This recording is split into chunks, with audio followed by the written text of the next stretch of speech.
Sou Rodrigo de Souza Cláudio, sou da direção nacional do PSOL, da Executiva Nacional, fui da coordenação da campanha do Guilherme Boulos para a presidência da República. O Bolsonaro é daqueles negacionistas do aquecimento global, que é uma tremenda ignorância, né?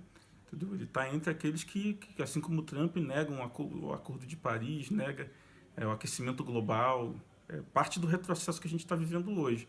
Então isso significa que o desmatamento da Amazônia está na pauta, a entrega da Amazônia está na pauta hoje. E a gente vai ter que defender, digamos, a reserva de riqueza que existe hoje na Amazônia, o território dos indígenas, tudo mais. O Bolsonaro ele tentou fechar o Ministério do Meio Ambiente e unificar com o Ministério da Agricultura. Seria um grande ataque. Teve uma reação importante, ele recuou. Mas isso não pode enganar a gente. O Bolsonaro ele vai favorecer o agronegócio, a expansão da fronteira agrícola brasileira, entendeu? Vai atingir áreas indígenas e vai aumentar o desmatamento da Amazônia. Ele é um inimigo da defesa da natureza, da defesa da ecologia, da defesa do meio ambiente. E ele vai, ele vai atacar os povos indígenas que tanto já sofreram um genocídio enorme nesses anos, desde 1500. Então, o nosso papel é defender e estar articulado junto com os povos indígenas. A gente conseguiu agora uma vitória importante, que foi que o PSOL tivesse uma articulação com o movimento social indígena, com o MTST também, do movimento Sem Teto, com os movimentos de também mídia livre, e a Sônia Guajajara ela foi nossa candidata a vice-presidente. E ela é a presidente da Associação dos Povos Indígenas Brasileiros, a APIB. Eu acho que é importante agora a gente garantir essa articulação com a defesa do movimento indígena, que vai ser muito atacado. Por que vai ser atacado? Porque a expansão da fronteira agrícola vai ocorrer onde está a reserva deles. E assim como a extrema-direita se sente com força para atacar as pessoas nas cidades, você pode acreditar que aonde está, no campo, onde não tem, inclusive não tem TV para filmar, vai ter muito mais ataques. Então, os sem terra, os povos indígenas estão sofrendo já nesses locais muitos ataques. E já sofriam antes da vitória do Bolsonaro e vão sofrer mais. Então, nosso dever é unificar com eles, unificar a luta numa grande frente nacional, entendeu? De defesa dos movimentos sociais, de defesa dos direitos, do meio ambiente. Eu acho que esse é um dos objetivos centrais agora, buscar uma articulação nacional. O PT apostou no presidencialismo de coalizão, que vai se governar o Brasil a partir de um acordo com, os partidos que têm bancada parlamentar. Entendeu? Eu acho que a gente não tem que governar baseado nisso, no presidencialismo de coalizão, como foi os governos anteriores do PT. Tem que governar baseado na mobilização popular, recuperar esse critério. A gente tem as nossas pautas e mobiliza o povo de novo em defesa delas. Se for acreditar naqueles políticos de Brasília, os políticos dos 30 partidos aí que são envolvidos até em defesa dos poderosos, a bancada da bala, a bancada das igrejas, a bancada da polícia, toda a bancada do agronegócio, que é destruir a Amazônia, se a gente for acreditar num acordo com essa bancada, vai repetir os erros do PT. Nós temos que mobilizar de novo a base social para, a partir de uma pressão real, uma mobilização da classe trabalhadora, dos setores de base, a gente possa conquistar direitos novamente no Brasil, não perder. A reforma agrária é uma reforma democrática também. Muitos países tiveram no século XIX. Isso é um problema histórico no Brasil, o problema do campo, do acesso à terra, do domínio, é um problema da colonização brasileira, basicamente, que nunca foi resolvido. Era possível avançar nos governos do PT. Mas pior que o PT não avançou, fez basicamente os assentamentos muito próximo do próprio governo Fernando Henrique. Foi um dos temas que menos avançou. Enfrentar o agronegócio no campo, enfrentar os privilégios de uma pequena camada que possui a maior parte das terras produtivas no Brasil. Sem enfrentar isso, sem enfrentar o agronegócio no campo, porque agora também as grandes empresas estão dentro do campo, entendeu? Então agora não é só um pequeno proprietário. Ninguém quer enfrentar um pequeno proprietário, quer enfrentar a monocultura do agrobusiness, que está ligada a grandes grupos internacionais nesse momento no Brasil, que virão uma indústria no campo, basicamente. Entendeu? E distribui terra para aqueles que precisam, que querem trabalhar, que querem investir, os pequenos agricultores, camponeses e movimentos sem terra. Mudar a ordem das coisas. O Brasil realmente é um país que não faz isso, que não taxa as grandes fortunas.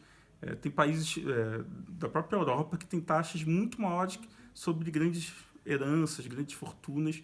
E o Brasil realmente privilegia dos impostos de consumo que prejudicam, inclusive, a classe trabalhadora. Acho que tem que ter uma reforma tributária progressiva que atinja os interesses daqueles que possuem capital, que têm dinheiro.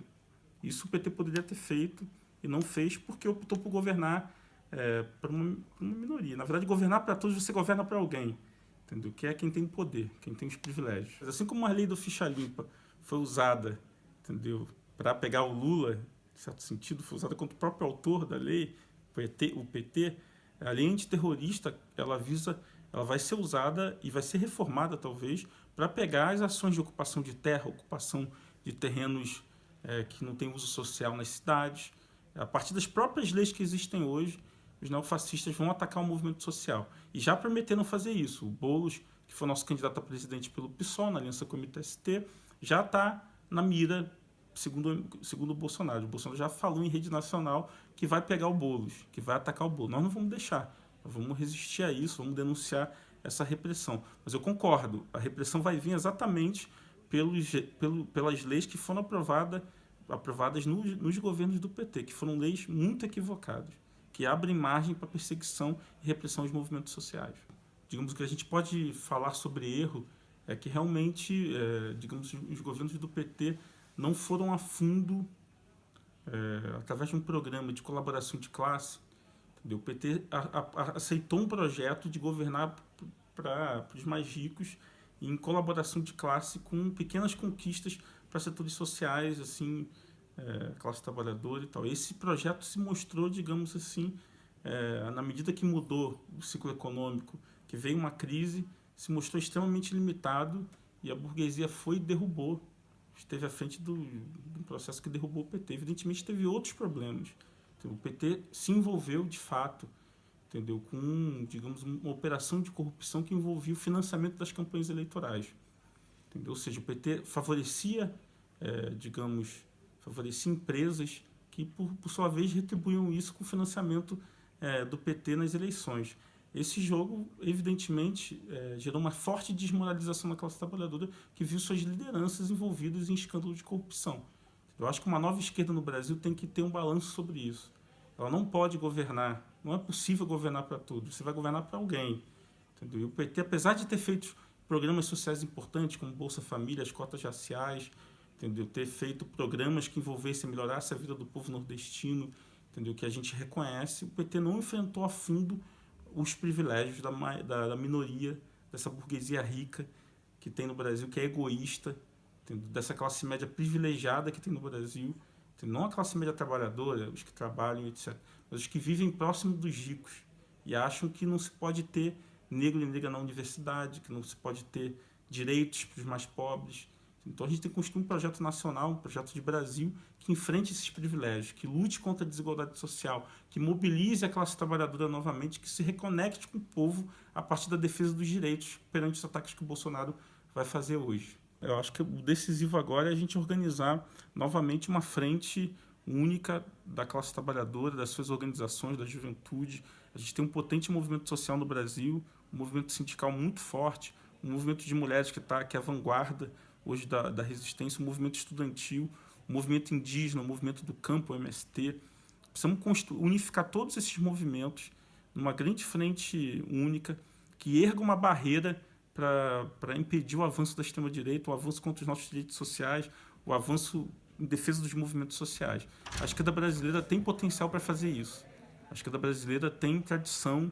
A gente teve uma derrota, mas estamos de pé ainda. Estamos de pé e vamos derrotar Bolsonaro. Vamos criar uma grande barreira de resistência contra ele.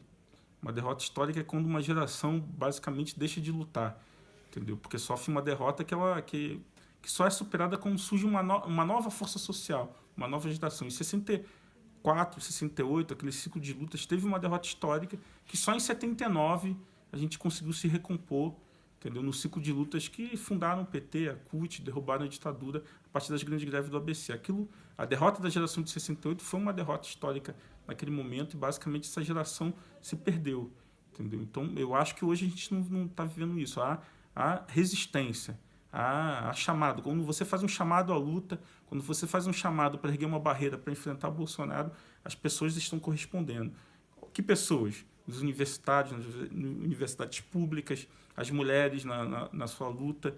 Então nós precisamos unificar essas lutas numa perspectiva de unir a esquerda contra o Bolsonaro.